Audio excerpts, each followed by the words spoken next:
Okay, well, thanks. Um, Okay, let's go ahead and get started. The time is now 12:02 p.m. on Thursday, December 3rd, and I will call the meeting of the District of Columbia Board of Ethics and Government Accountability to order. I'm Norma Hutcheson, BEGA Chairperson, and joining me today for this board meeting are board members Darren Sobin, Melissa Tucker, and Felice Smith. Okay. Together, we constitute a quorum for today's meeting. Would you please take a look at the agenda, and I entertain a motion to adopt the agenda.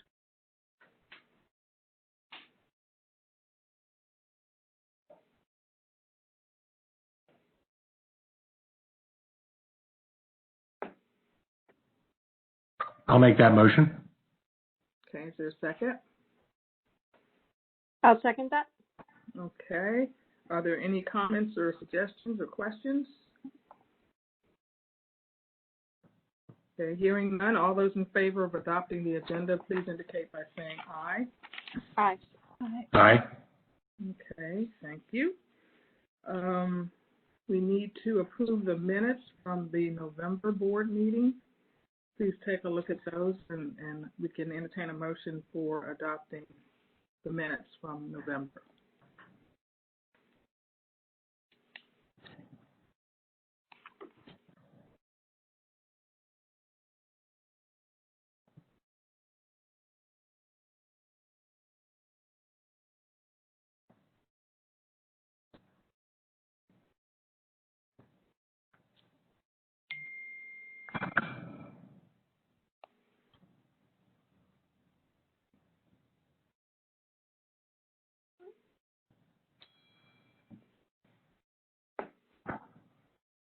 Hi, Chip Nottingham here. Sorry I'm a little late. Okay. Let's let the record reflect that Nottingham has also joined us, so we have a full complement of board members. Thank you.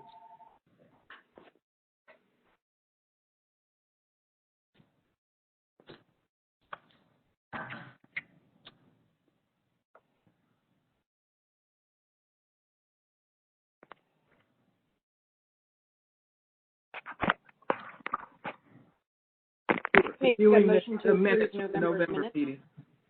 Okay, I'm sorry.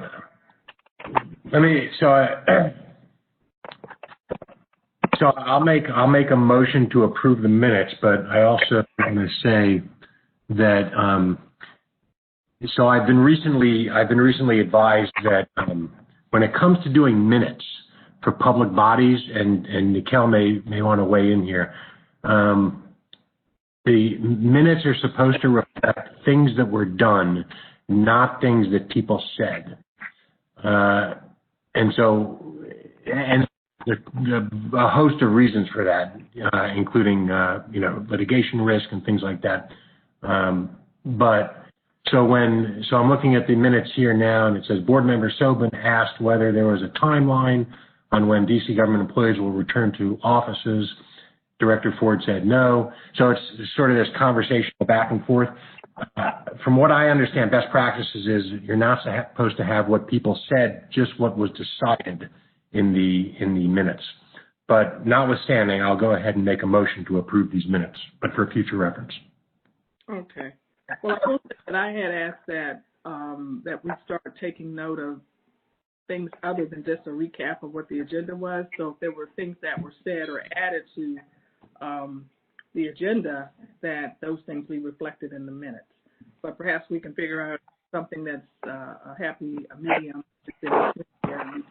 We do something other than just recite the agenda. So with that said, those two comments, is there a second for adopting the minutes from November? Second. To adopt those minutes from November. Second. Okay. Any other discussion?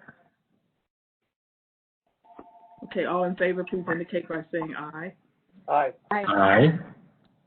Okay, thank you. Okay, we also need to adopt the schedule of meetings for 2021. We need to approve those. So would you take a look at those and the proposed dates and times, and we can look at a motion for that. I'll offer the motion that we adopt the proposed meeting schedule for the year 2021. Okay. Second. Second. Questions or comments? Suggestions? No? Okay, all in favor, please indicate by saying aye. Aye. Aye. Aye. Okay, we've approved the 2020 scheduled meetings. Okay, next on our agenda is a report from our Director of Open Government, Director Allen. Would you please proceed? Thank you. Thank you. Good afternoon, Chairperson Hutcheson and members of the board. I am Niquelle Allen, the Director of Open Government, and I'm pleased to present this report on the activities of the Office of Open Government.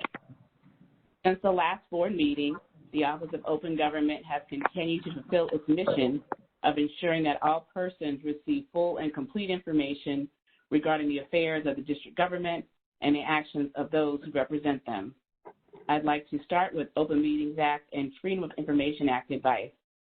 The OOG continues to provide formal and informal advice regarding the operation of the Open Meetings Act and the Freedom of Information Act during the public health emergency in writing via email and orally. With respect to advisory opinions, the office has not issued any advisory opinions since the last board meeting. With respect to formal FOIA advice, OOG's Chief Counsel and FOIA Officer Johnny Barton and OGE's General Counsel Rashi Raj continue to provide BEGA's pending FOIA requesters with a letter detailing the changes to the FOIA requirements and the impact of those changes on FOIA requirements and their FOIA requests.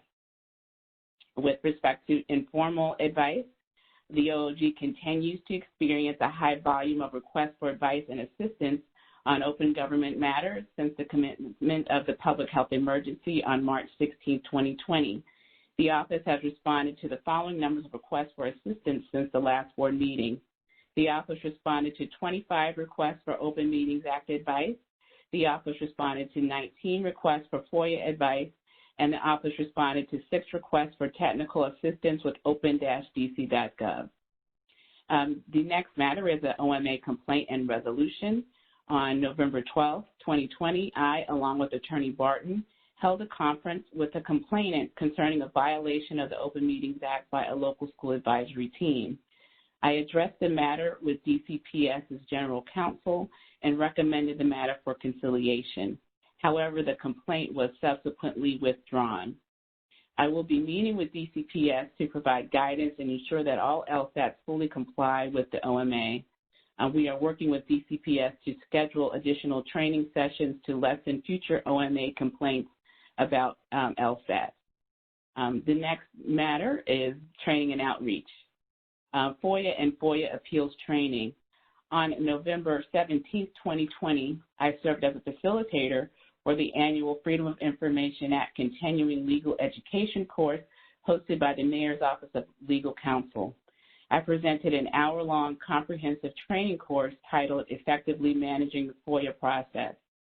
The course covered federal and D.C. FOIA laws and regulations and provided detailed instructions on how D.C. FOIA officers should respond to FOIA requests for agency records. The training was tailored to D.C. government general counsels and FOIA officers. I stressed the need for FOIA officers to continue to fulfill FOIA requests despite the tolling of FOIA due to the pandemic. Attorneys Barton and DeBerry also attended the remote training as panelists. The CLE also featured instruction on FOIA appeals process by the MOC's legal staff. The event was well attended by approximately 85 D.C. FOIA officers. Mandatory cybersecurity training. On November 16th, Attorney DeBerry completed cybersecurity training for employees of the District of Columbia government. The course is mandatory for all D.C. government employees and contractors and includes information about identifying common cyber attacks, cyber safety best practices, and working remotely, and a training module. OMA Basics Training Number 1. On November 18th, Attorney DeBerry facilitated a webinar for D.C. Public Charter School Boards of Trustees and staff. The training covered the Open Meetings Act and emphasized the provisions of the Open Meetings Act specifically applicable to those entities. This training session is a part of a training series the Office of Open Government is providing for public charter school boards of trustees and staff to get them up to speed with the Open Meetings Act.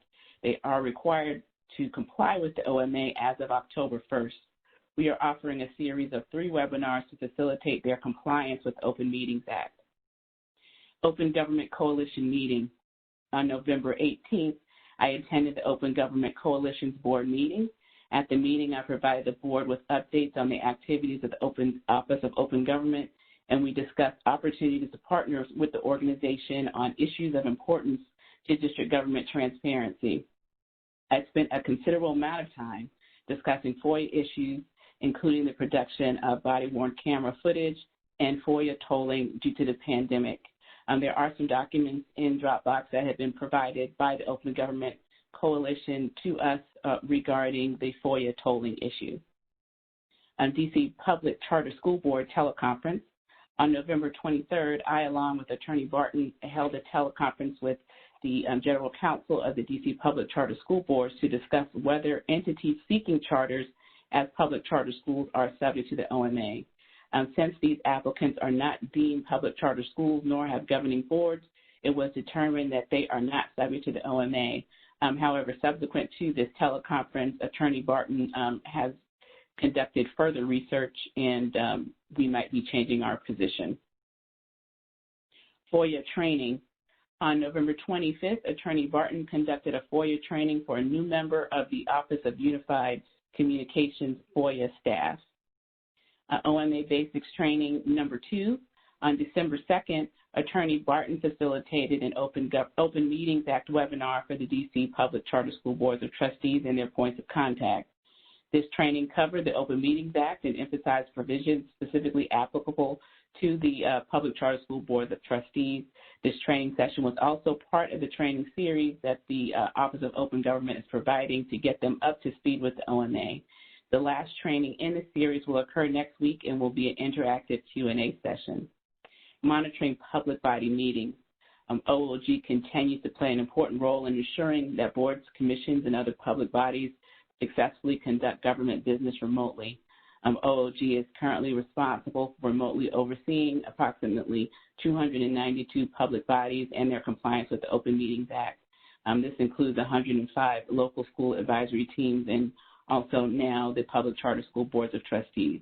OOG continues to ensure the public right of access to public meetings by monitoring public body compliance with the OMA as amended by the Coronavirus Congressional Review Emergency Amendment Act of 2020. We are monitoring public meeting notices to ensure that they provide remote meeting access information for the public to observe the meetings. We are also attending meetings remotely to observe as participants. The next item is legislation and litigation update. The first item is DC FOIA tolling legislation. During the legislative session held on December 1st, the Council of the District of Columbia unanimously enacted emergency legislation to adjust the time period that agencies have to respond to FOIA requests during the public health emergency. The FOIA Tolling Emergency Amendment Act of 2020, Bill 23-1017, passed on first reading.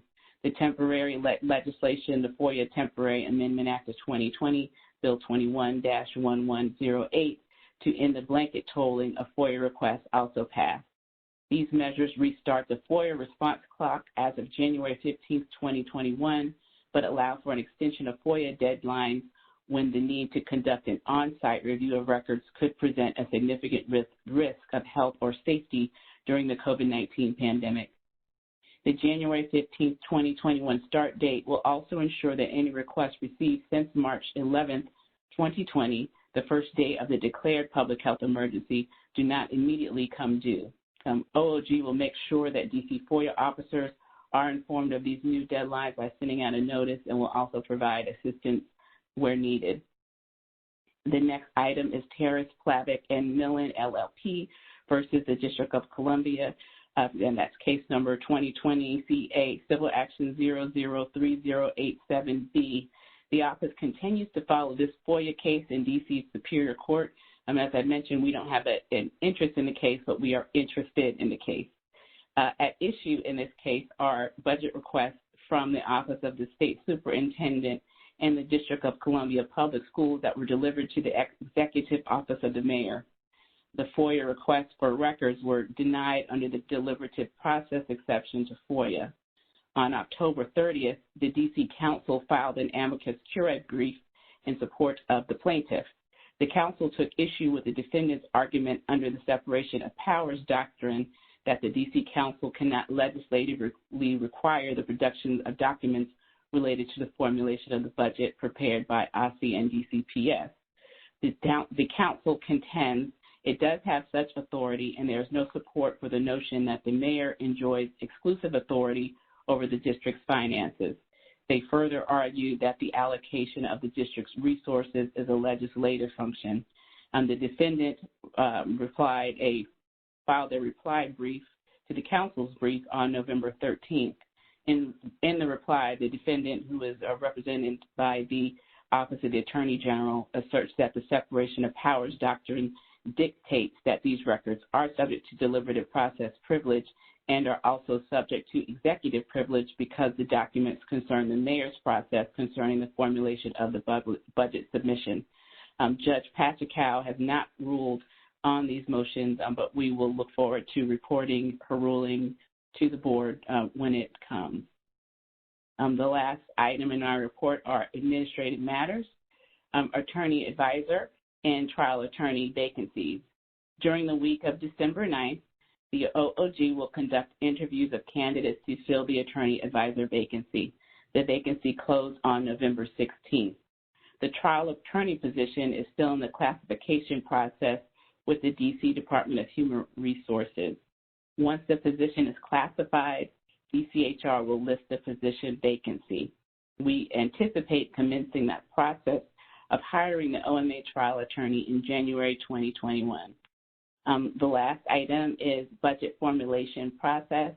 As Director Ford will discuss in her report, BEGA has engaged with the Executive Officer of the Mayor to formulate its FY22 budget. The Office of Open Government requested a budget enhancement to fund a paralegal specialist position. The enhancement request is identical to the request BEGA sought in FY21. And just as a reminder for why we are seeking that position, the OOG needs to have a fact witness if we bring a case in D.C. Superior Court, and having that staff member would assist with that process as well as help us with training and research. This concludes the Office of the Open Government's December 3rd, 2020 report. If you have any questions, I am very much welcome to answering them, and I want to wish everyone a happy holiday. Thank you, Ms. Allen. Are there any questions for Ms. Allen before we move on? Okay, hearing none. Next, we'll have a report by our Director of Government Ethics, Director Ford. Please. Good afternoon, Chairperson Hutcheson and members of the board. My name is Rochelle Ford, and I am the Director of Government Ethics, and I am pleased to present a report on the activities of OGE for the past month. First, I will provide an update on the status of our operations with respect to investigations. This recap will not reflect any decisions that the board may make today, and just as a reminder, given the COVID-19 public health emergency, OGE staff is continuing to investigate pending matters as is feasible given the stay-at-home orders or the current situation. We have begun to relook at cases and reassess whether or not they can if we can continue to do interviews and gather information. So we've begun moving cases along in light of the extent of the time that we are working remotely. So first, with respect to the number of open investigations, we currently have 56 investigations open, and none at the negotiations or show cause stage, for a total of 56. There is one undocketed matter, which is a matter that we recently received and haven't had a chance to decide whether or not to retain jurisdiction on or refer it. And then with respect to pending or stayed matters, there are 30 matters that are closed pending collection. No matters closed pending D.C. Superior Court decisions. 4 matters stayed pending OAG False Claims Act cases, and 9 matters stayed pending OIG investigation, and there are no matters pending. I think you may have one there by mistake, but there are no matters stayed pending a U.S. District Court case. There's a grand total of 43 matters that are closed pending collection or stayed. The regulatory matters, we still have 24 pending, closed pending collection. We will soon be adding some new ones beginning in the new year. Just looking across time, we have currently 56 matters open, and that should be 13 matters stayed.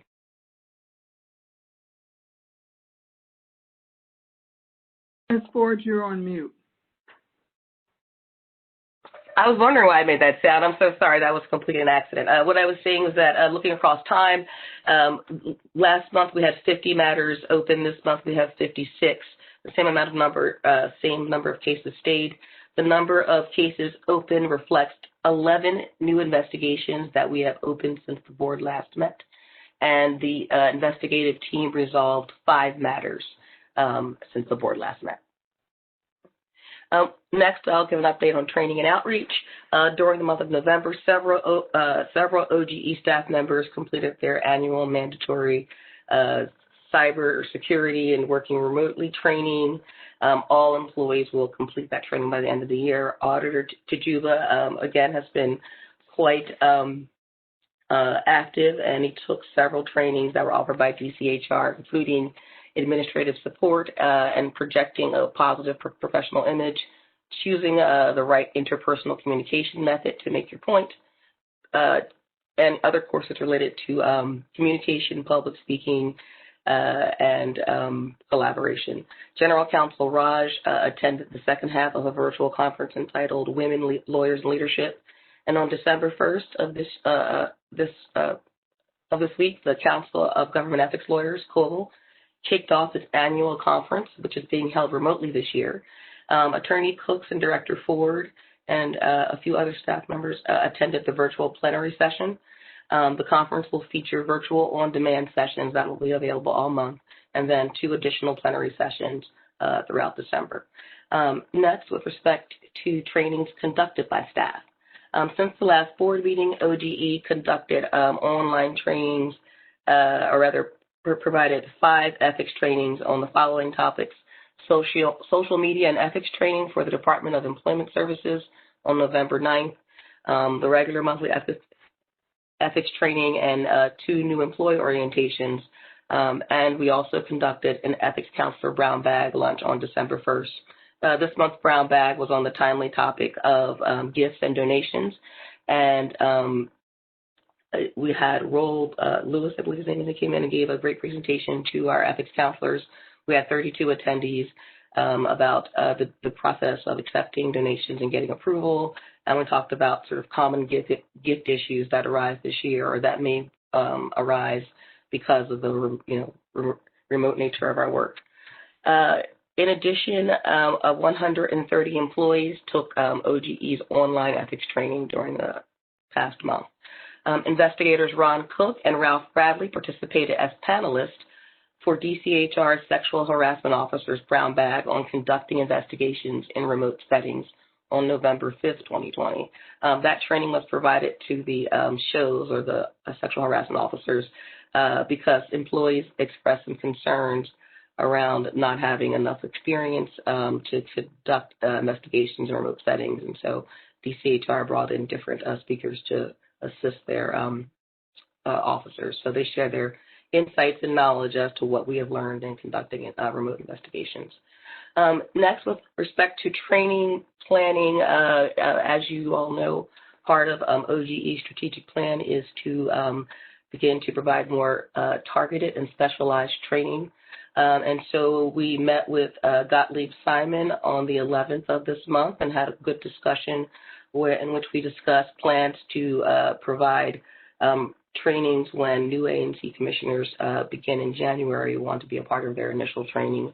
And so we'll be doing those virtually, just as we do similarly for boards and commission members, providing opportunities for at least someone from each ANC commission to attend one of those trainings, but hopefully everyone will attend. OG staff also met with attorneys from the Office of the Attorney General, and we are discussing working together to collaborate on what we're envisioning to be a virtual academy for ANC commissioners. And given the vital role, there are almost 300 ANC commissioners in the district, and they interact often with the, constituents, and we have the ability to weigh in and discuss matters and advocate for constituents. We want to make sure that they are well aware of several of the sort of common issues that may arise, and provide them with some opportunities to learn best practices. So we're going to do a collaborative academy to make sure we're getting more regular training and talking to ANC commissioners more regularly. So that is the big goal. Next, with respect to advisory opinions and advice, we provided only advice to only 39 inquiries this past month, which is 33, less than the 72 reported at our last meeting. I think 72 was a bit high, 39 is a bit low, but this was a holiday month, so we will expect our numbers to continue to be about the same. We have not issued any advisory opinions since the last meeting, but do anticipate issuing a draft opinion for public comment on seeking and negotiating employment. Next, with respect to legislation, the Committee on the Judiciary and Public Safety introduced a bill to allow BEGA to continue to extend deadlines for financial disclosure filings and lobbyist registration filings during the public health crisis. The bill is still under council review, but I uploaded it into the Dropbox, but it's very similar to what was initially passed at the beginning of the pandemic to allow us the flexibility to extend deadlines to allow people to timely file without penalty given the public health crisis. Next, with respect to budget, as Director Allen stated, we met on November 18th with Chris Murray and Jenny Reed from the Executive Office of the Mayors, along with GC Raj, and had a good discussion about our fiscal year 22 proposed budget and our enhancement request.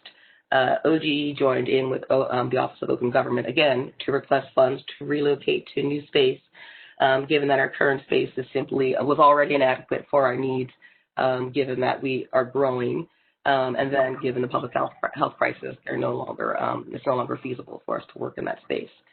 Next, hey, Rochelle, can I interrupt real quick before we move to the next subject? So usually when we sit down with Chris Murray, he'll tell us right away, there's no money, don't ask for anything, or we may have a little flexibility this year. Did he say anything that would indicate the mayor's willingness to help out here?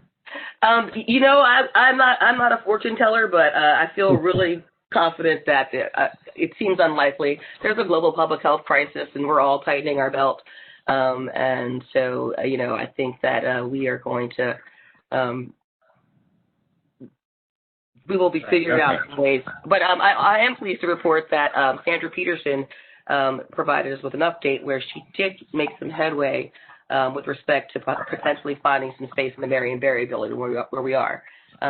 So even if that's a third overflow suite, we're really trying to get DGS to be creative. And Chris and Jenny, and there was someone else who I'm forgetting, I apologize, they did sort of emphasize that it's important to encourage DGS to be creative.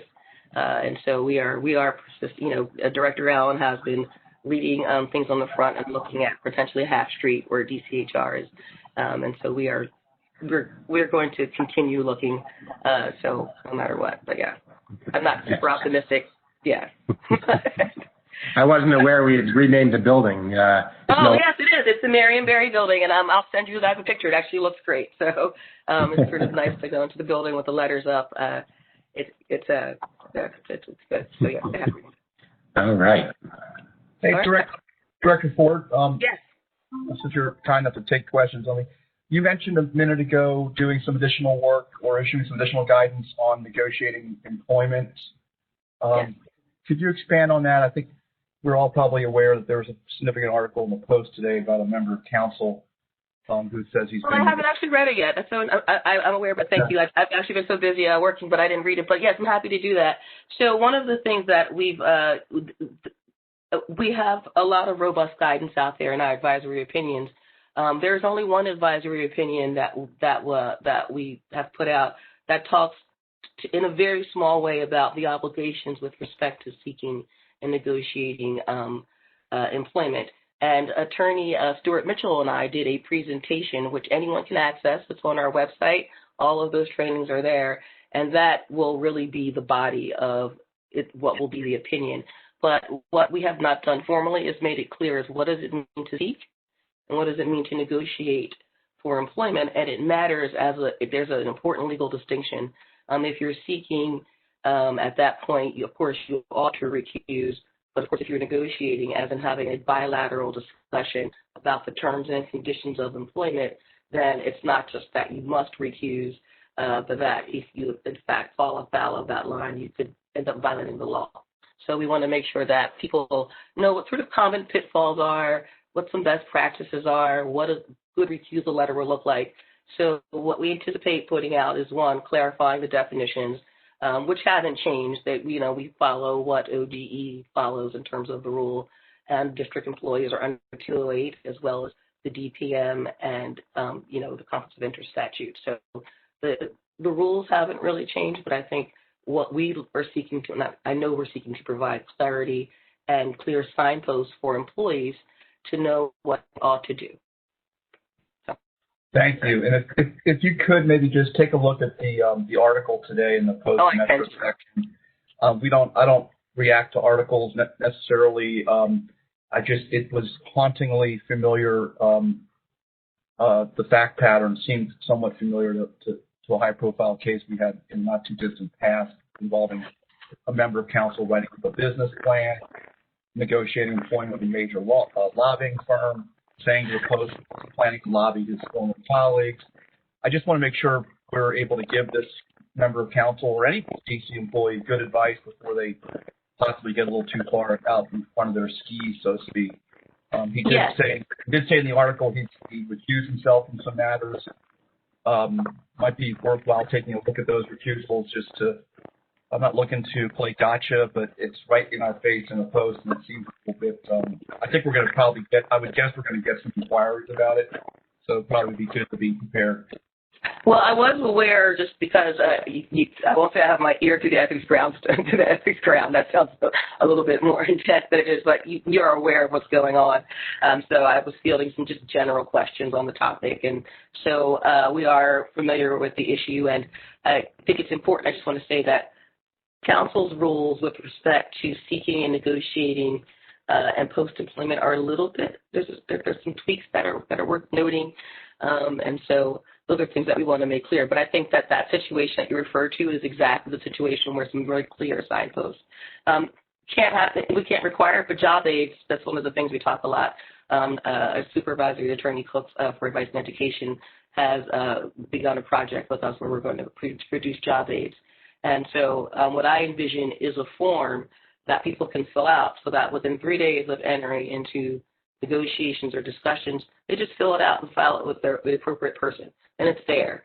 And so that way, if there's a question about a recusal, they can say, well, I follow the standard practice. It's the best practice. And so really giving people the tools to kind of just, a check sheet. When should I do this? When should I let someone know? What does recusal look like? And making it very clear for people. So giving practical advice as well as laying out what the rules are. Thank you. Okay. All right. Let's see. Next up, we are talking, I think I got off of, yes, administrative matters. I've just lumped everything together under here and may break them out as need be, but I think to make sense here. Office status, we continue to work remotely, although we go into the office as needed, as I mentioned before. With respect to vacancies, OG is working with DCHR to post the vacancy for the board senior attorney advisor position and the new attorney advisor position. They should be posted by the end of the week, and they will remain open for a month. So we really look forward to bringing someone on. In anticipation of that, our team is working to make sure that we are caring, we're looking for someone to begin to sort of learn all aspects of the work that we do here so that they can help us, as the council provided the funding for, to be more efficient in moving our cases along and being able to fill in, given that we have such a small team. Any absence, anything, we need someone to be able to step into those shoes. So we look forward to bringing someone on into the fold, and of course, welcoming the board's attorney. And then next, we met with different public ethics, I guess I'll call them ethics-related nonprofits. They're not necessarily watchdogs, or there are groups that are very interested in watch ethics, of course, at the national level, and then they exist in certain states. DC doesn't really have a robust sort of ethics watch, group, but I'm interested in those who might be. I think it's important to learn what experts in the field think are best practices or how we're being evaluated. And so earlier this year, the Coalition for Integrity put out its third annual SWAMP Index, which compared jurisdictions, states in the District of Columbia in terms of ethics enforcement. We ranked number 3 out of 51 states, which is nice. I think as a government ethics lawyer, the criteria that they choose are interesting, but we thought it was valuable to talk with them after their rankings came out, and GC Raj and I had a good meeting with the authors of the report to discuss their methodology and their findings and to, talk about sort of how ethics in the district works and give them a sense of what we do. So I think, Congratulations on that, Rochelle. Just a few years ago, we were number 37. Yeah, so that's huge. We're number 3 in the country. So make sure you parade that around wherever you can.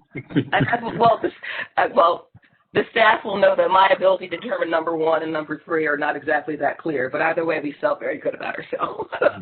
Hey, Rochelle, would you be able to circulate some information on that to the board members? I know it's uploaded. I uploaded the report and everything into the Dropbox, so it's there for you to look at. I did not see it. Okay, I'll look again. Yeah, no problem, and it's in there. And then we also met with Kedrick Payne, who is the ethics director at the Campaign Legal Center. And what they have done is they really stood up a full ethics division of attorneys who are interested in going out if need be and litigating on behalf of ethics agencies, if it's a question of what their authority is, suggesting best practices and ethics improvements, which is why we met with them, of course. And so all we have to do is ask. And so they are nonpartisan, have a good board.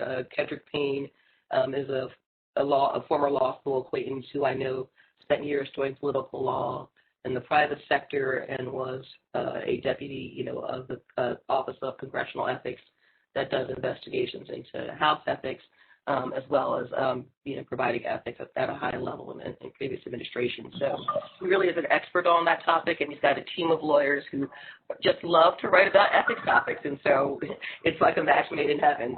And so we have a lot of really interesting ideas. What we've been doing also is going around getting ideas for our BPR, and we'll run them by you as well. But we've got some discrete ideas that we think we're going to lead to some immediate changes. So we're excited. You might want to mention to the council members that had they ever gotten off and passed the CCC, that we might have been number 1. So that's an excellent suggestion. I'm going to try a different approach. But I would agree with what you would say, yes. Washington State Ethics, though, as Stan Kosick, our auditor, I'm rather see our compliance specialist, I will tell you they've always been exemplary. But one of the things that we are trying to do as a part of our strategic plan is to deal with the perception, which is there, that perhaps we don't have a strong ethical framework. We actually have a very solid legal framework, and all of the indicators in terms of our independence, our ability to provide sanctions, those are things that strengthen our framework. And so it's our job to make sure that both our employees and the stakeholders across the district do understand that the laws really are there to be effective. So we do have the materials. So that part's exciting. So we look forward to getting some of their inputs and support on proposing certain changes to the ethics framework here to make things even better. Next, report on the lobbying and financial disclosure programs. First, lobbying registration and reporting. No issues with the system right now. Things are working great. And September 30th marked the end of the third quarter for lobbyist reporting, and reports were due on October 15th. We received 8 new activity reports in December. An auditor, Tajuba, completed a audit of those previous quarter's activity reports and found some minor pending issues that we're going to look into. Our next goal is really to get these procurement logs or get logs and figure out how to cross-reference who's actually visiting with different administration staff and begin to build out the function on that. We are also beginning to form a lobbyist, we'll call it a working group, if you will. We have lots of people who have expressed an interest in sharing their ideas about potential improvements to both the legislative framework and the lobbying system. And we're actually really interested in getting their feedback. And so we're going to have a whole series of listening sessions with some stakeholders and get some viewpoints to make some changes and come up with some ideas. So we are looking forward to that. Next, with respect to financial disclosure, 12 DC Council members filed their semi-annual fall 2020 financial disclosures in November. And Council member Brooke Printo, was exempted from filing as she did not join the Council until July 2020. Although OCTO was not able to allow for electronic filing for this November 15th filing, they are on schedule, it appears, to actually have completed the upgrade by the end of 2020. So I'm really pleased to announce that OCTO will be able to deliver on providing the 2 sort of very simple e-filings every year. So that's a great step forward. We have also prepared a list of filers and non-filers for 2020 and have submitted it to the DC Register for publication. And as we remarked last month, we sent out 151 notices of a fine of $300 to 151 non-filers. That notice resulted in 10 additional FDS filings being completed, including one for a 2018 filing. Auditor Kajuba had a productive meeting with the OCFO and the Office and OPRS to initiate collection of fines from current district employees. So we anticipate at the beginning of the year collecting on the $300 fines from about 100 to 125. And then we had 4 FDS filers who have requested that the board waive the $300 fine, even though they did not timely file within 30 days of the due date. And so under our rules, the board may waive a penalty imposed for the untimely filing of their FDS report for good cause. We have uploaded their reasons into the Dropbox, and we do not oppose any of these requests. So we ask that you vote on each and decide whether or not you would like to grant the request for waiver. The first matter is Henry and Stinson. That's matter R-21-0001.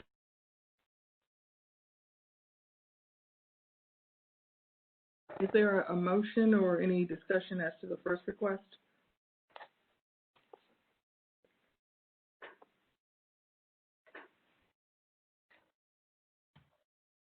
Director Ford, could you just maybe generally characterize the nature of the request?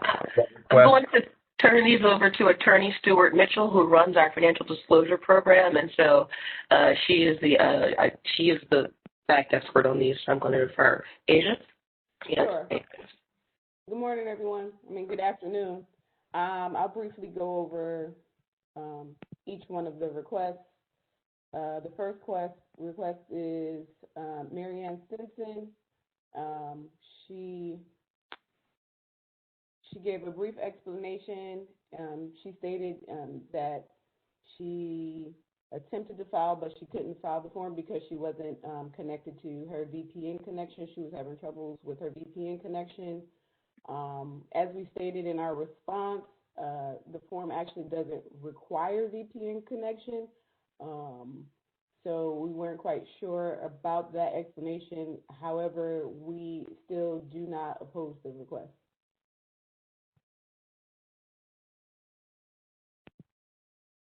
Okay, with that, is there a motion with regard to the Stinson request? And I can answer any other questions. I'm sorry to interrupt. If there's questions, yeah. I mean, I know we're all cognizant of these are challenging times, and it's probably not easier this year to fill out all these forms with people being displaced out of their offices, et cetera. But I just want to make sure we're not setting a precedent that like any excuse works. I mean, it's one thing for someone to say they had a health challenge or family challenge or a technology challenge, but I mean, just want to make sure we have some standard as to what type of excuses we tend to accept and tend not to, or maybe that this year is just a one-off year where we're just being, generally lenient because of the pandemic, et cetera. But whatever it is, I just want to make sure we don't have somebody a year from now saying, why can't I get my fine waived? So the standard by which you guys should consider the fine waiver requests are codified in the regulations. So it's 3 DCMR section 5708 fine waiver request. Did you want me to review those? Would you please? Sure. I kind of agree with Chip on this one, where I read all 4 of them, and in normal circumstances, I'd be a lot more skeptical of granting the waiver request, but I'm with Chip on this one. I think for all 4 of them, this is a one-off year, and if anyone questions us in the future about it, that's exactly what we'll say. Sorry to interrupt you. I just wanted to say that's exactly why we didn't oppose any of the requests. So. Yeah, I figured. Okay, that's helpful. Thanks. So just really quickly, let me go over the standards. I mean, even, considering what we've already said about, why the requests aren't opposed and why you'll probably grant them. But 3 DCMR section 5708.3 says that the board may consider the following good cause factors when deliberating on such matters. Subsection A, the filer's history of compliance regarding the timely filing of financial disclosure statements in previous years. Subsection B, proof of technological failure or error by the Board of Ethics and Government Accountability's financial disclosure e-filing web portal. Subsection C, proof that the filer was substantially misinformed about financial disclosure deadlines or procedures by the Office of Government Ethics. Subsection D, a pending legal or ethical question before the Board of Ethics and Government Accountability, the outcome of which may have a direct impact on the filer's responses on the required filings. Subsection E, procedural or administrative error on the part of the Board of Ethics and Government Accountability. Subsection F, proof of serious physical impairment or chronic medical condition during the time period immediately preceding the filing deadline. Subsection G, proof of extended leave during which time the filer is not monitoring or is not required to monitor or respond to work correspondence. Or lastly, subsection H, other factors or extenuating circumstances. And I pasted them into the chat so you could see the factors there. So.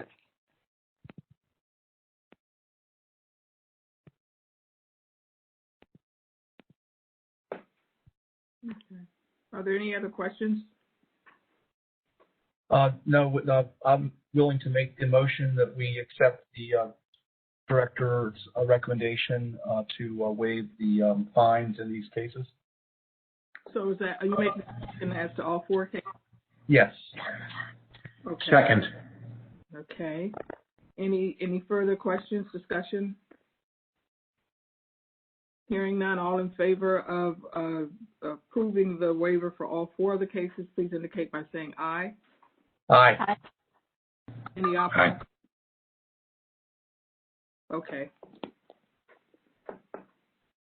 Sounds like we've covered all 4 of them then. Okay.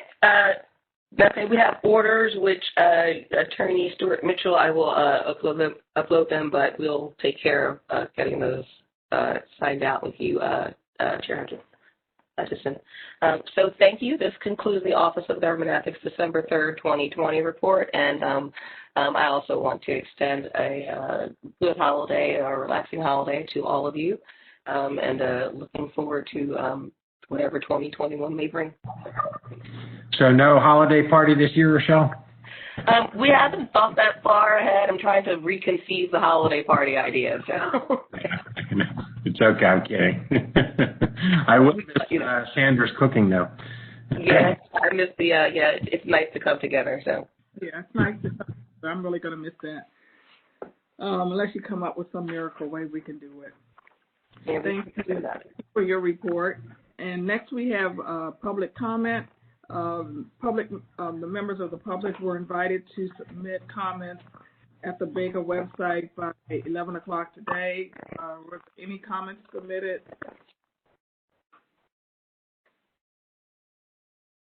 Okay, sounds like none. I understand that there was one member of the public who wanted to make a brief presentation.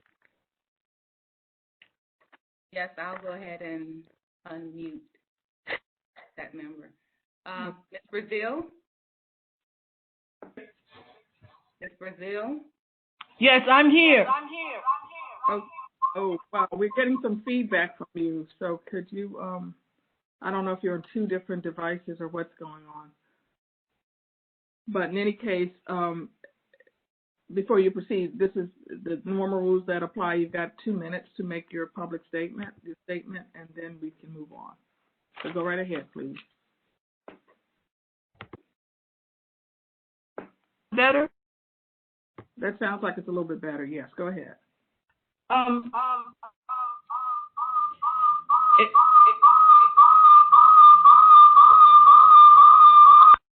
We're getting a lot of feedback.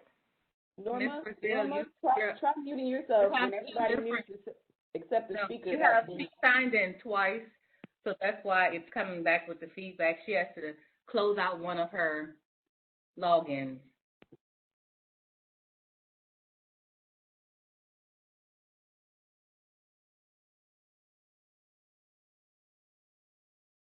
Okay, Ms. Brazil, were you able to do that, to close out one of the logins? I'm trying to do.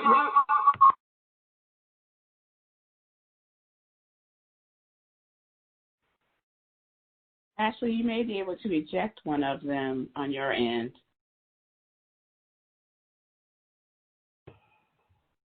Okay, let me see.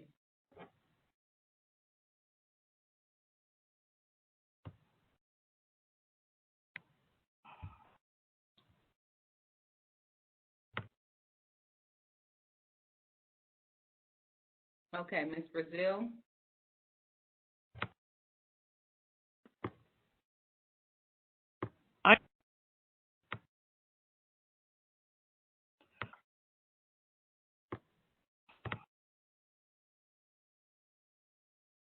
Go ahead, Ms. Brazil.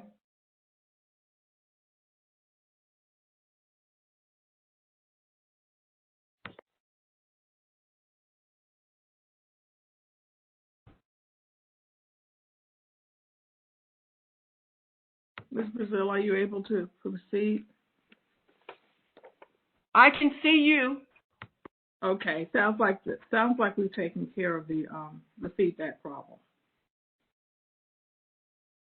So, right, please go ahead. What I'd like to raise with the board is an issue I have, and to thereby get some direction of how to proceed. As you know, certainly the district government claims to be committed to open and transparent government.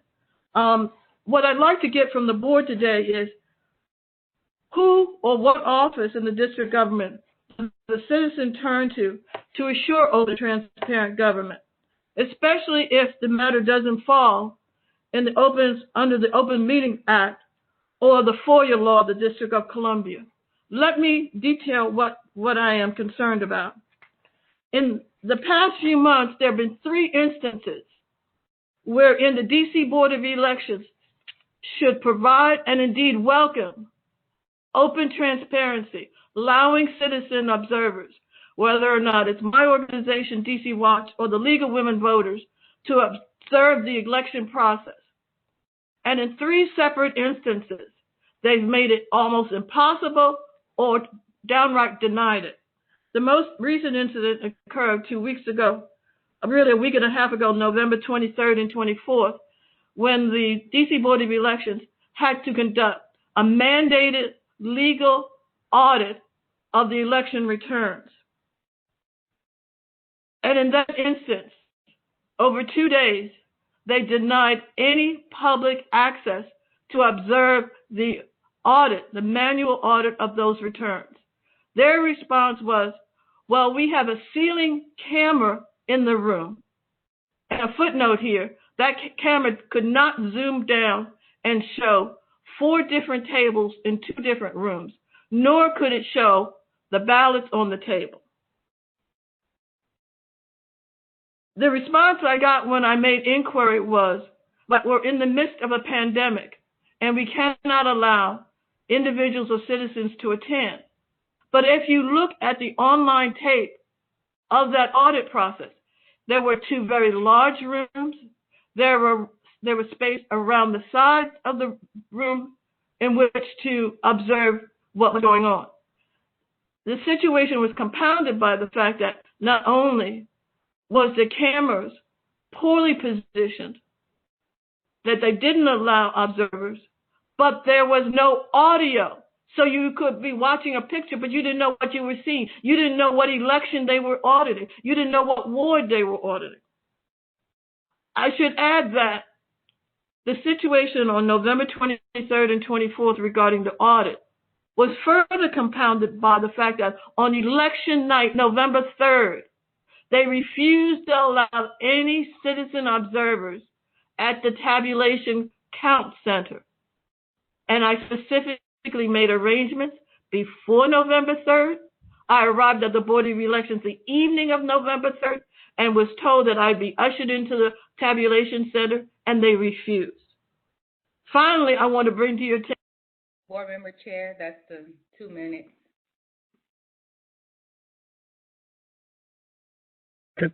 Madam Chair, given I know we had a tough start to this public comment period, I'd be very appreciative if we could grant Mrs. Brazil an additional minute to sum up, if that's allowable. Okay, Ms. Brazil, could you sum up, please?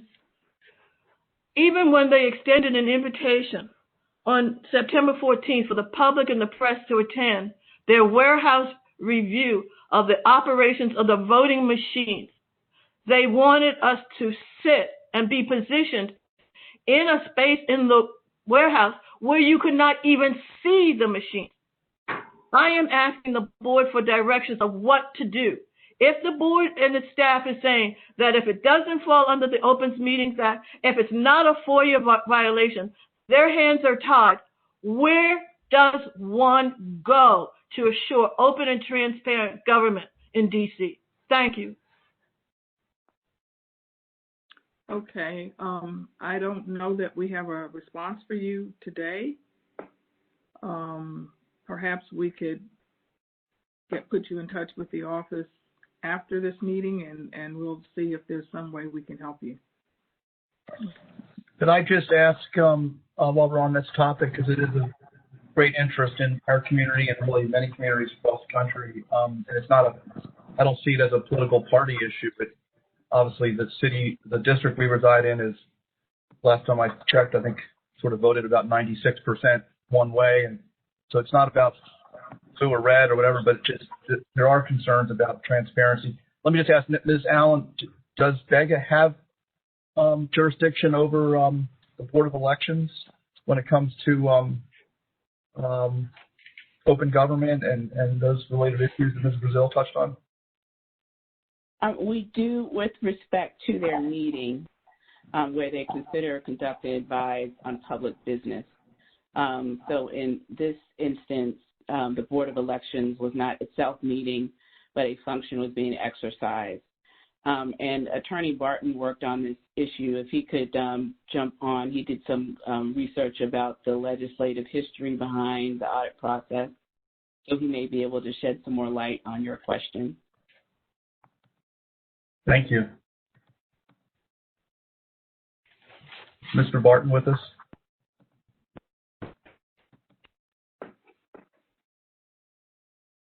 Barton?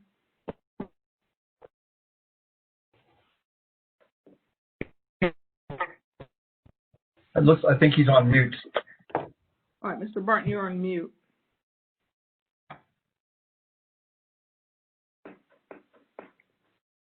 I guess it sounds like what Ms. Brazil is asking is, I mean, does she need to file a lawsuit, or is there actually a DC government office that actually handles those kinds of complaints?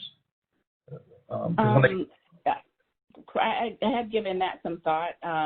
Again, we have a narrow scope when dealing with the Board of Elections. It has to do with their actual board and their meetings, and also FOIA.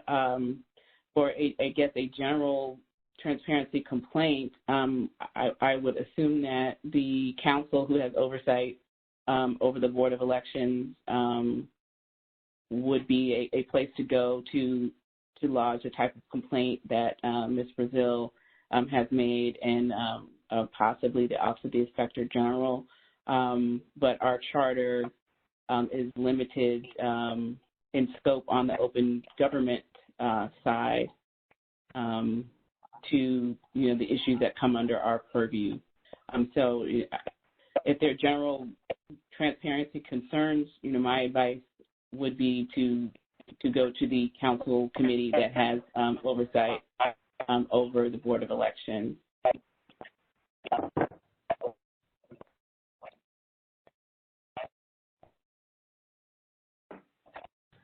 Do you think, can we get... Did you want to go, Johnny? I don't want to speak over you.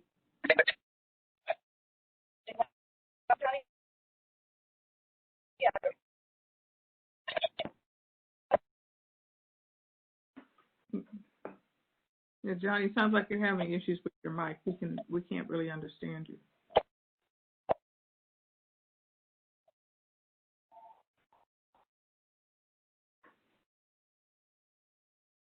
Could I ask maybe as well?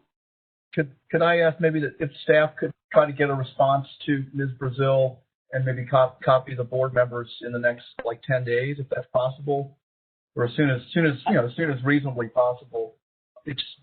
I would appreciate it. We haven't had much public comment since we've been operating under Zoom, and Ms. Brazil is a member of the public, but she's also someone who's we all respect for the time she's given over her career to issues of concern to this agency. I just want to make sure she gets the best answer we can provide. Thank you, Ms. Absolutely. And Member Nottingham, in the Dropbox is the email correspondence that we've had with Ms. Brazil, as well as Attorney Barton's most recent response to her last inquiry. And we will get back to research to get a more specific answer to the board about the issues that she's raised today in the meeting, to give you guidance on those issues. We're very happy to do that. One thing I wanted to add to that point, Ms. Allen and Ms. Brazil, is that we may not. Can everyone hear me? Yes, now we can. Okay, sorry. While we may not have jurisdiction in terms of enforcement of a particular issue, I take very seriously, as I know my colleagues do, the general premise that we are trying to enforce a transparent government. And so I don't see any problem we might have in an issue like this, where we could bring it to the concern of the Board of Elections, explaining the situation and essentially forwarding Ms. Brazil's concerns and her observations, and asking them to take a look at it. Even if we can't necessarily do anything more than that, it still is, I think, in our best interest as a government. And I did have a conversation with Terry Stroud, who is the general counsel at the Board of Elections, so she is aware of this issue, and I am happy to have further discussions with her, as well as the executive director of the Board of Elections regarding this issue, and happy to work with Ms. Brazil to make sure her concerns are resolved. Thank you, Ms. Allen. That's very helpful. Allen. That would be helpful. And if you could just copy us on anything or give us a report back when things are resolved, so we'll know how this got wrapped up. That is helpful, and I'd like to associate myself with the very wise remarks of Board Member Tucker. I think sometimes just because there may not be a statutory provision saying that we absolutely have jurisdiction on a matter, if it generally falls within our wheelhouse, so to speak, of ethics and government accountability and open government, I do feel like we should be leaning forward and communicating with different DC government agencies about concerns that we've become aware of. So thank you, Ms. Tucker, for those comments. But I'm with you on that. Appreciate it. Okay. All right. If there are no other public comments, then we can move on to the next thing on our agenda. That's the executive session.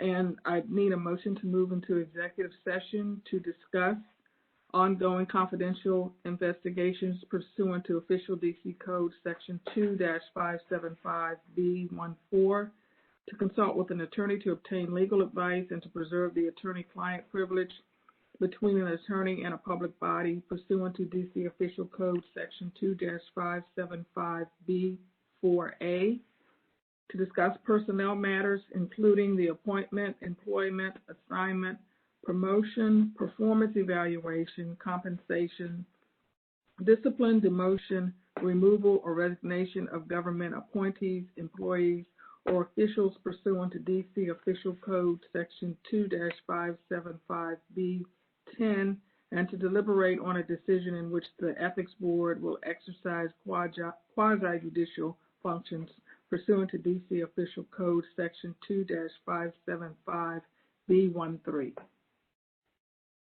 So is there a motion to move into executive session? Madam Chair, I'd be happy to offer that motion, but I do want to note that Darren Sobin sent a message that he had to drop out of the meeting at 1:03 p.m. and he wanted the minutes to reflect that. So I thought I should just mention that on the record. Right. But with that having been said, I'd be happy to offer the motion that we move into executive session. Okay, is there a second? I'll second that. Okay, all in favor, please indicate by saying aye. Aye. Aye. Any opposition? Okay. And again, the minutes will reflect that Mr. Sobin left this meeting at 1:03 p.m. And we will now leave this meeting, all of us will, to reconvene in executive session. Thank you.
Okay, looks like we're all here to resume the public meeting.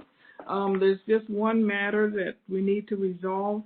When we were in open session before, we agreed to the schedule for 2021 for our meetings, and the time set in that schedule was 10 a.m.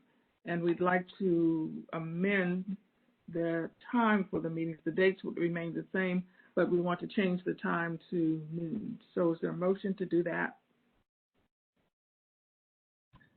Yes, I'll offer the motion that we change the time for our monthly meetings in 2021 to start at 12 noon.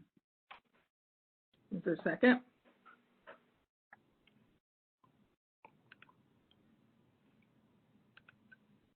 Second. Sorry, I was on mute.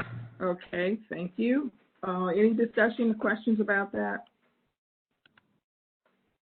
Okay, then our next, then all in favor, please indicate by saying aye. Aye. Okay. Any opposition? Okay, I didn't hear any opposition, and Chip was the only person that said aye. So does that mean that everybody else is saying aye too? Aye. I was on mute again. Okay. Just need a little call and response there. Okay. So with that, our next meeting will be January 7th at noon. And as we adjourn, I'd like to wish everyone a safe and happy holiday season. Sorry that we can't have our usual holiday gathering. I'll miss it. And that adjourns the meeting until January. Everybody be safe. Thank you. Okay. Thank you. Happy holidays. Happy holidays. Adjourned at Bye, guys. We adjourned at 1:45. Thank you. I got you. Thank you. All right. Thank you. Take care. Take care, everyone. Bye-bye, everyone.